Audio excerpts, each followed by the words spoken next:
honored to address all of you today, graduates, faculty, family, and friends.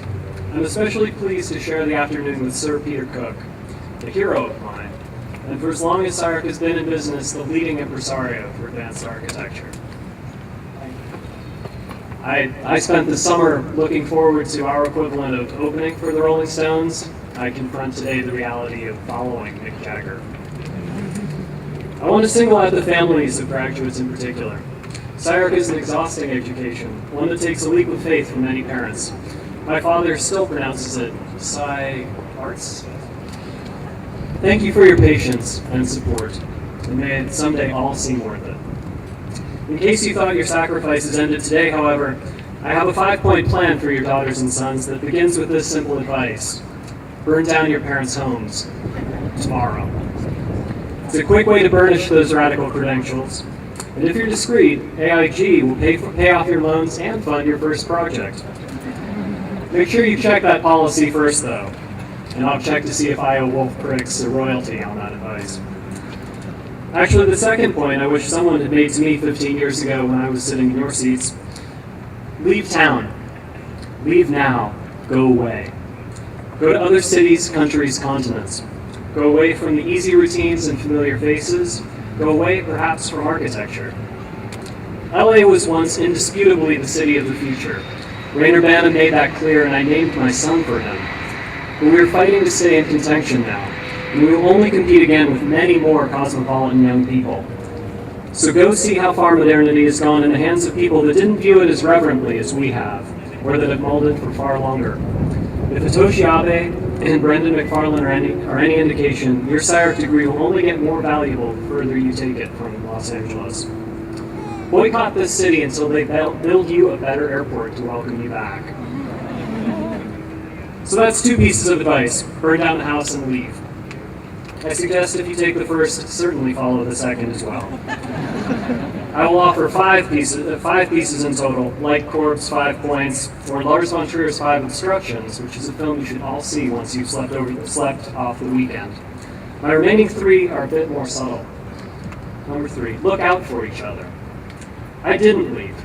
When I finished as a student at SCI-Arc, I'd only just begun to grasp the possibilities of the place, its utopian dimensions.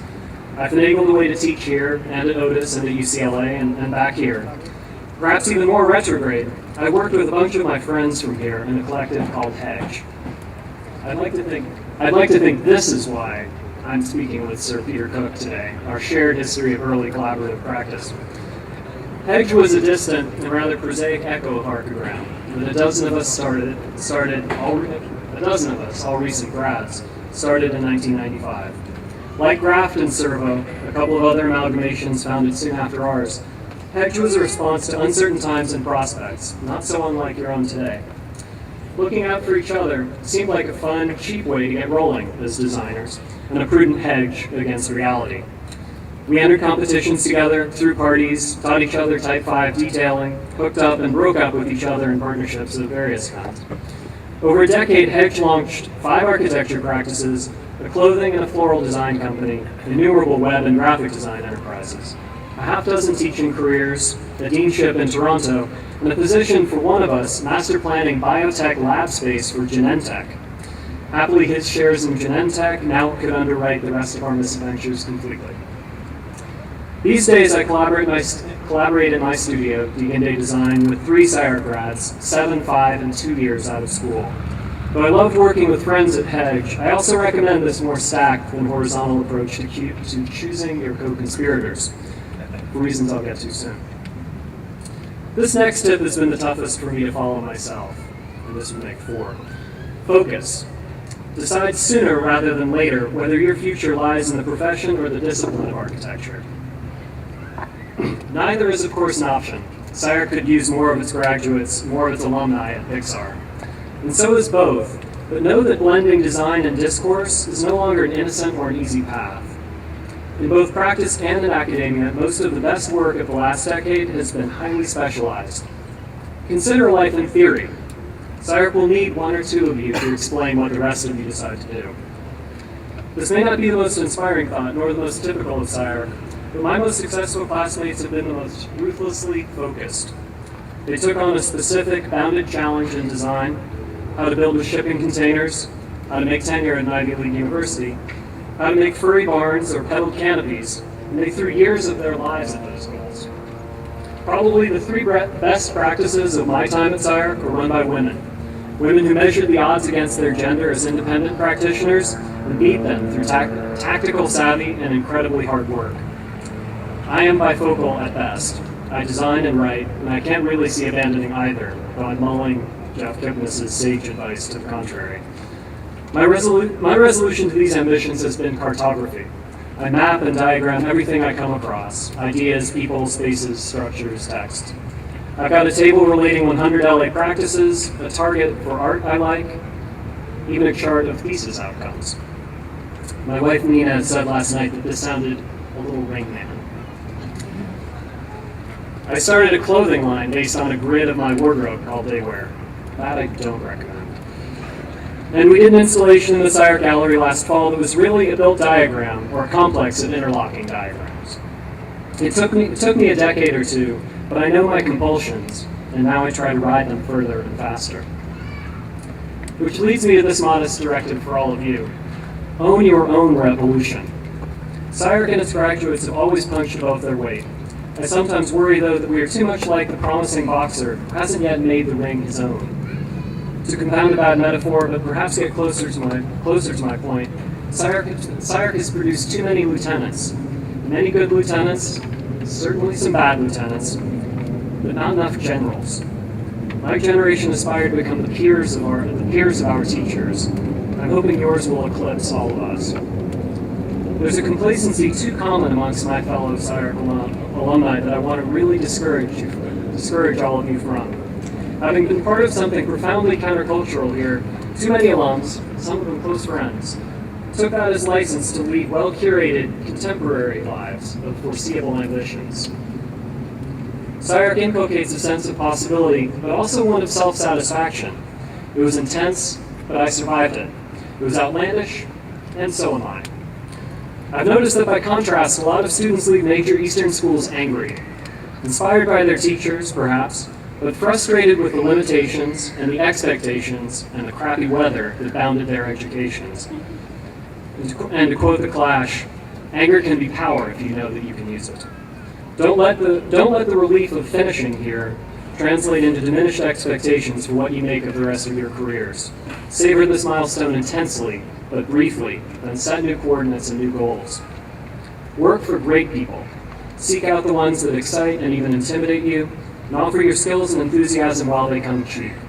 But know that your service to and dialogue with those mentors, like your time with faculty here, is not about altruism on either side. Those interactions, like the thesis reviews we just concluded, are finally about locating and realizing new possibilities for our field. Now, and even more so as you mature out of school, the onus is on you to transcend those discoveries, not to subordinate your talents.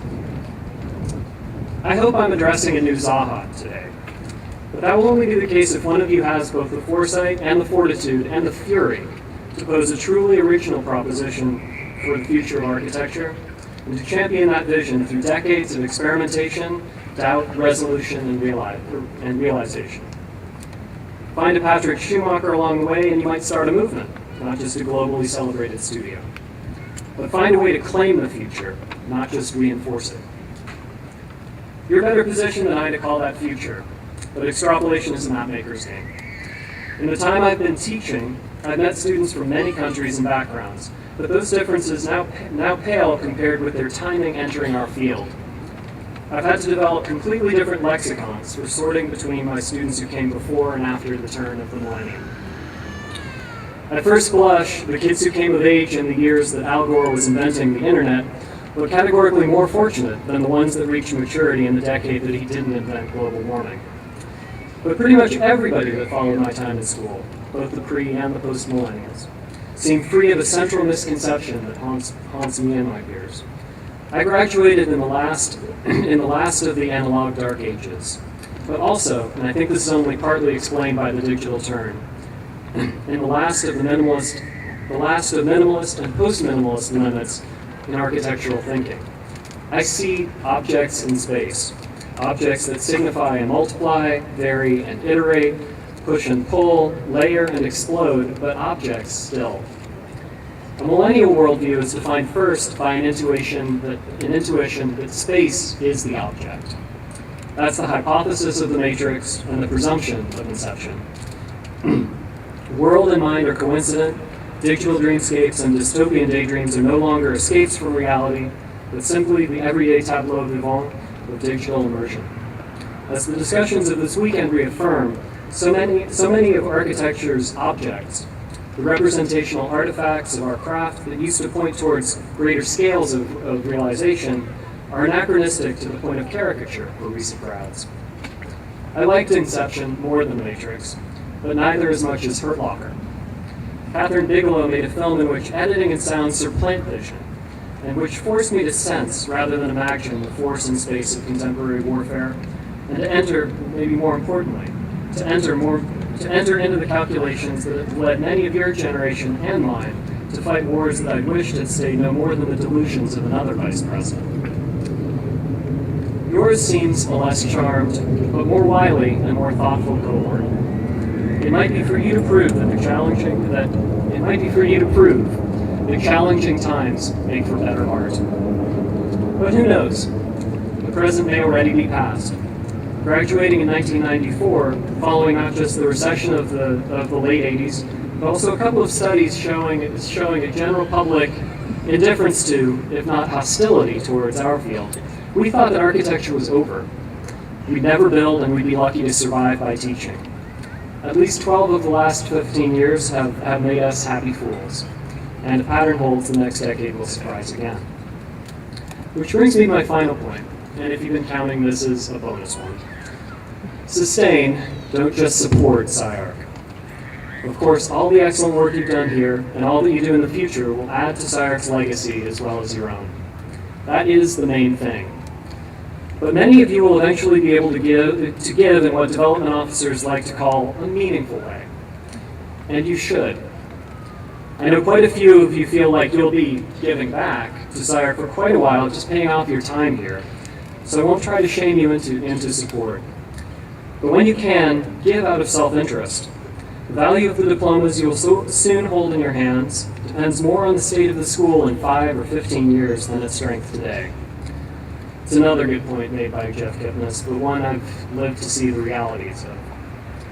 You've gambled on this tribal casino, and won, but you needed to stay open a while to collect on all those chips. And they should appreciate. LA really does need a better airport, but it's easily the most attractive city for creative talent in the United States. When one of you gives this talk in 10 or 15 years, it's as likely as not that you'll be addressing the dominant architecture school in this country.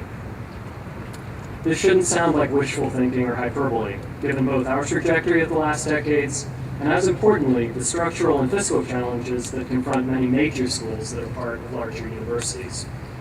We will no longer be itinerant, but we will remain nimble enough for reinvention. Finally, give because you may in fact already believe more completely in architecture than in God or politics. At least architecture will now be the lens through which life's questions, large and small, come into focus for you. And if you still want religion, architecture is a good one. Not too many creeds promise an afterlife anywhere near as fine as Archigram's Walking City, or many of the utopian prospects that our field has launched since then. This visionary side of advanced architecture is anything but its irrational excess. It's an almost utilitarian calling card in contemporary cultural production. Our discipline's focus on expanded environmental possibility has renewed our centrality in both scientific and cultural terms. We'll all drive smarter cars soon, but the built environment is the central culprit in climate change and will only be reformed by a vast reimagining of our cities.